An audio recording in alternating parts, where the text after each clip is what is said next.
Genesis 19. Sodom and Gomorrah destroyed. The two angels arrived at Sodom in the evening, and Lot was sitting in the gateway of the city. When he saw them, he got up to meet them and bowed down with his face to the ground. "My lords," he said, "please turn aside to your servant's house. You can wash your feet and spend the night and then go on your way in the morning." "No," they answered, "we will spend the night in the square." But he insisted so strongly that they did go with him and entered his house. He prepared a meal for them, baking bread without yeast, and they ate. Before they had gone to bed, all the men from every part of the city of Sodom, both young and old, surrounded the house. They called to Lot, "Where are the men who came to you tonight?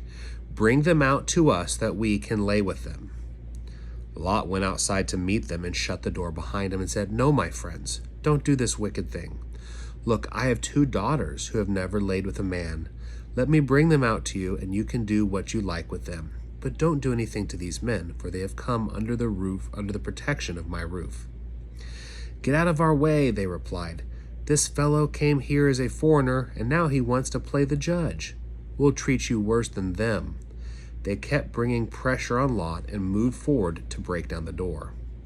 But the men inside reached out and pulled Lot back into the house and shut the door.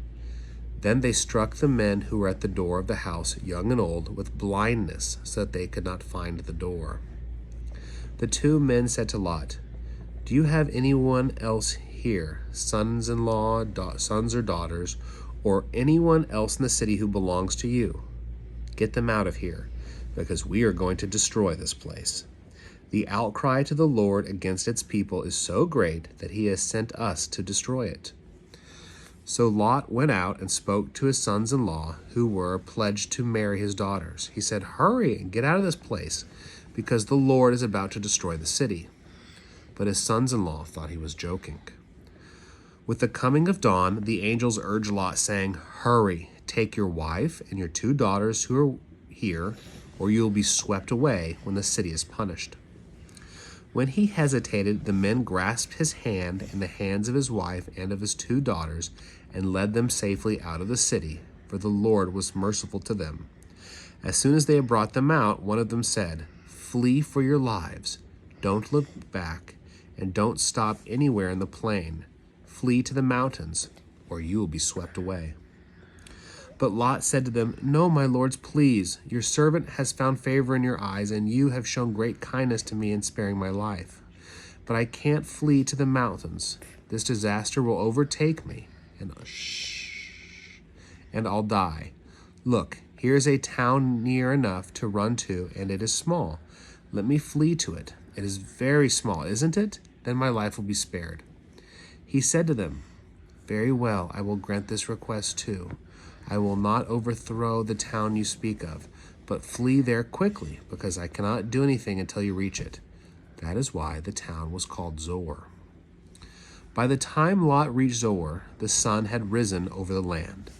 Then the Lord rained down burning sulfur on Sodom and Gomorrah from the Lord out of the heavens. Thus he overthrew those cities and in the entire plain, destroying all those living things in the cities, and also the vegetation in the land. But Lot's wife looked back, and she became a pillar of salt. Early the next morning, Abraham got up and returned to the place where he had stood before the Lord.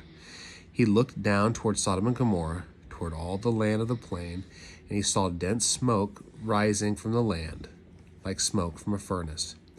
So when God destroyed the cities of the plain, he remembered Abraham, and he brought Lot out of the catastrophe that overthrew the cities where Lot had lived. Lot and his daughters. Lot and his 2 daughters left Zoar and settled in the mountains, for he was afraid to stay in Zoar. He and his 2 daughters lived in a cave. One day the older daughter said to the younger, "Our father is old, and there is no man around here to give us children, as is the custom over the earth. Let's get our father to drink wine and then lay with him and preserve our family line through our father." That night they got their father to drink wine, and the older daughter went in and lay with him. He was not aware of it when she lay down or when she got up. The next day the older daughter said to the younger, Last night I lay with my father.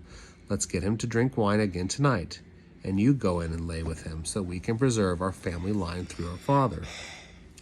So they got their father to drink wine that night also, and the younger daughter went in and laid with him. Again, he was not aware of it when she lay down or when she got up. So both of Lot's daughters became pregnant by their father. The older daughter had a son, and she named him Moab. He is the father of the Moabites of today. The younger daughter also had a son, and she named him Ben-Ammi. He is the father of the Ammonites of today. Genesis 20. Abraham and Abimelech. Now Abraham moved on from there into the region of the Negev and lived between Kadesh and Shur. For a while he stayed in Gerar, and there Abraham said of his wife Sarah, "She is my sister." Then Abimelech, king of Gerar, sent for Sarah and took her. But God came to Abimelech in a dream one night and said to him, "You are as good as dead because of the woman you have taken. She is a married woman." Now Abimelech had not gone near her. So he said, "Lord, will you destroy an innocent nation? Did he not say to me, 'She is my sister'? And didn't she also say, 'He is my brother'? I have done this with a clear conscience and clean hands." Then God said to him in the dreams, "Yes, I know you did this with a clear conscience, and so I have kept you from sinning against me. That is why I did not let you touch her. Now return the man's wife, for he is a prophet, and he will pray for you, and you will live. But if you do not return her, you may be sure that you and all who belong to you will die." Early the next morning, Abimelech summoned all his officials, and when he told them all that had happened, they were very much afraid.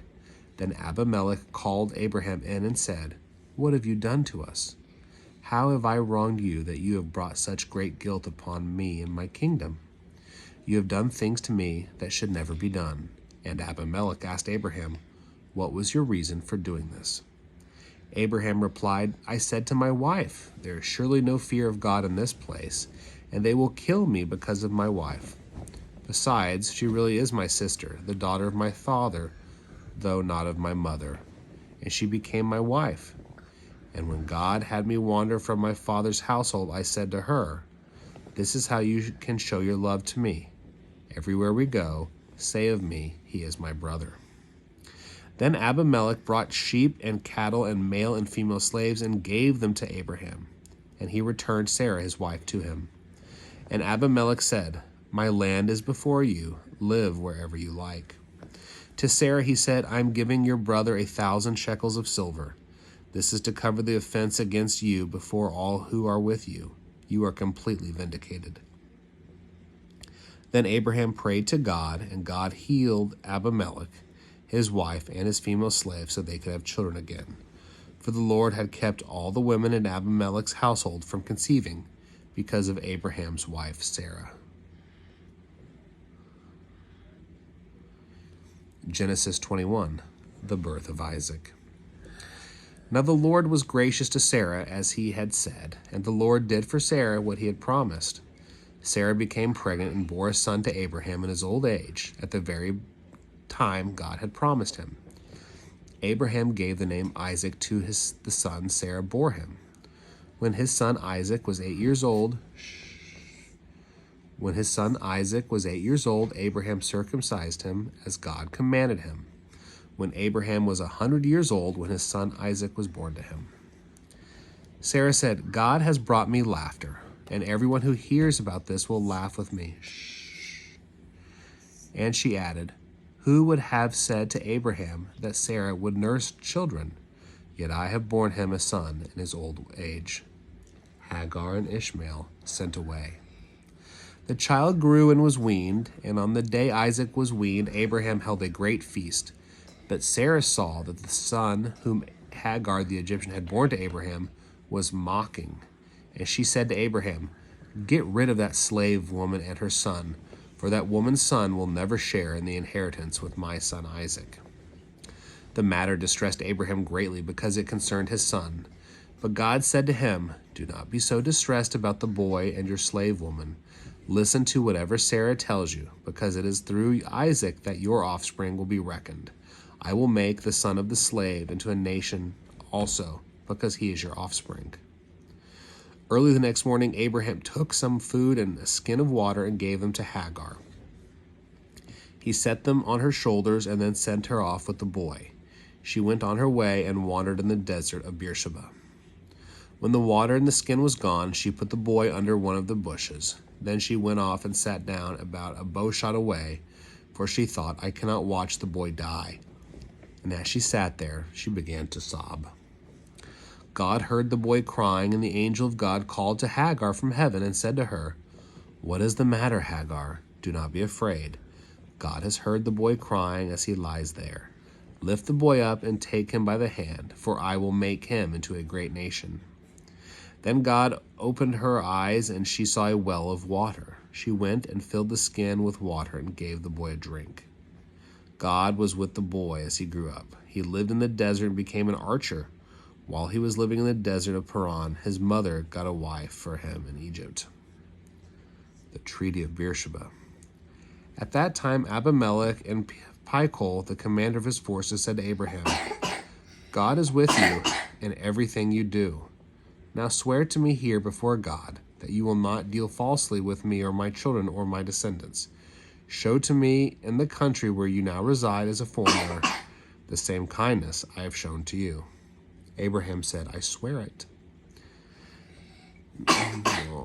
Then Abraham complained to Abimelech about a well of water that Abimelech's servants had seized.